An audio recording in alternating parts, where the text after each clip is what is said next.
Assalamualaikum warahmatullahi wabarakatuh. Perkenalkan dari kelompok kami, saya Lisa Wahyu Utami dan Kurota Aini dari Prodi Pendidikan Ekonomi C2 untuk memenuhi tugas mata kuliah Sejarah Pemikiran Ekonomi. Pemikiran ekonomi pada masa praklasik. Pada masa praklasik ini dibedakan menjadi 4 sub, yaitu yang pertama, pemikiran ekonomi Yunani kuno. Pada masa Yunani kuno ini, Plato dan Aristoteles melakukan pembahasan tentang ekonomi sebagai bagian dari ilmu filsafat, yaitu filsafat moral.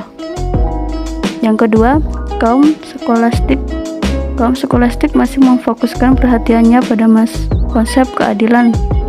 Hal ini mempengaruhi oleh ajaran gereja dan kitab Injil pada abad pertengahan.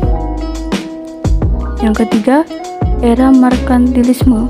Pada era ini, perdagangan internasional dianggap sebagai sumber utama kekayaan negara yang berupa surplus. Uang dari hasil surplus merupakan sumber kekuasaan. Dalam era merkantilisme ini, ada seorang pejabat dari negara Prancis yang menyatakan bahwa banyak terjadi aliansi antara pengusaha dan pedagang. Pengusaha memberi perlindungan kepada pedagang untuk hak monopoli dan keistimewaan lainnya. Yang keempat, mazhab fisiokratis.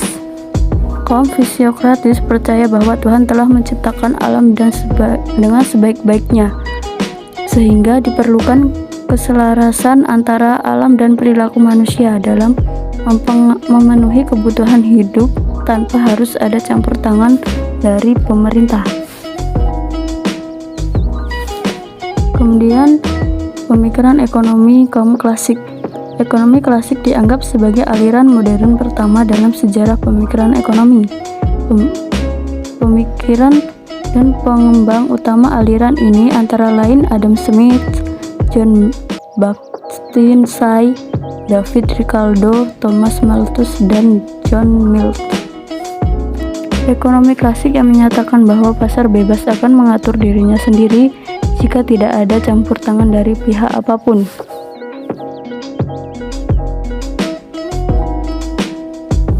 Pemikiran ekonomi kaum klasik lainnya. Di sini menurut para ahli, yang pertama Robert Malthus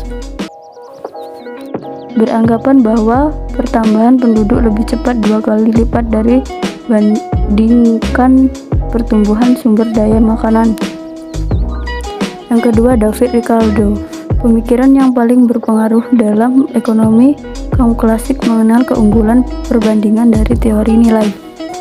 Yang ketiga, Jean Baptiste Say menyatakan penawaran akan menciptakan permintaannya sendiri. Yang keempat, John Stuart Mill menyatakan bahwa kebahagiaan itu harus bersifat menyeluruh, harus mendahulukan kepentingan bersama dari kepentingan pribadi. Pemikiran sosialisme sebelum marxisme. Pada awal sosialisme dimaksud untuk menunjukkan sistem-sistem pemilikan dan pemanfaatan sumber-sumber produksi secara kolektif. Dengan definisi itu, sosialisme bisa mencakup asosiasi-asosiasi kooperatif maupun pemilikan dan pengorganisasian oleh pemerintah. Menurut teori utopus, berhayal bahwa kebutuhan pribadi masyarakat ditanggung seluruhnya oleh pemerintah. Pemikiran ekonomi sosialisme marxisme. Menurut Marx, sejarah segala masyarakat yang ada hingga sekarang pada hakikatnya adalah sejarah pertentangan kelas. Di zaman kuno ada kaum yang bebas dan budak yang terkait. Bahkan di bangsawan zaman modern ini ada masyarakat kelas kaya dan masyarakat kelas tak berpunya. Semua kelas-kelas ini dianggap Marx timbul sebagai hasil dari kegiatan ekonomi masyarakat. Seperti pekerja buruh, yang semakin kecil upah alami yang dibayarkan pada pekerja buruh, maka semakin besar nilai surplus yang diperoleh pemilik modal.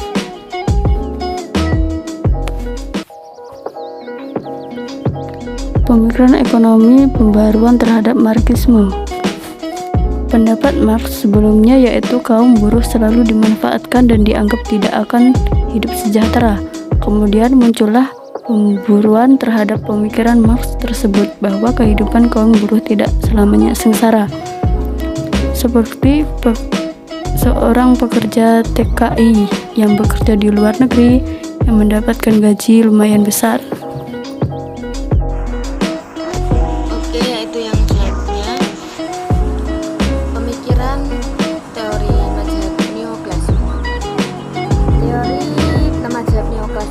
Dibedakan menjadi 3 teori, yaitu yang pertama teori pembentukan harga, yang kedua yaitu teori pembentukan keseimbangan pasar, yang ketiga yaitu oleh pelaku ekonomi.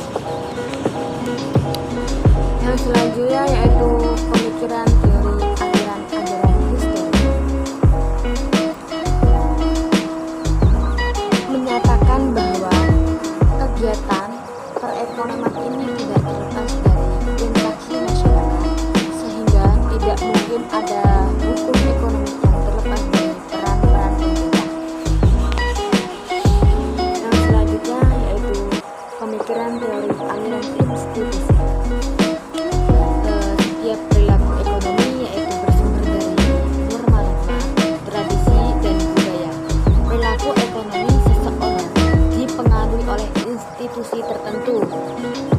Mazhab institusional pada awal muncul sebagai sanggahan terhadap pandangan atau mazhab ekonomi neoklasik yang menyatakan bahwa perilaku ekonomi seseorang adalah semata-mata didasarkan pada setiap keinginan individu untuk memaksimalkan keuntungan atau maximizing profit reform.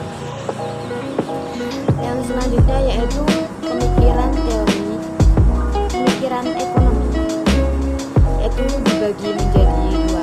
Yang pertama yaitu Keynes, yang kedua yaitu neo-Keynes dan pasca Keynes. Yang pertama yaitu menyatakan bahwa peran atau campur tangan pemerintah sangatlah diperlukan dalam perekonomian. Kenapa? Agar perekonomian berjalan sesuai dengan yang kita inginkan.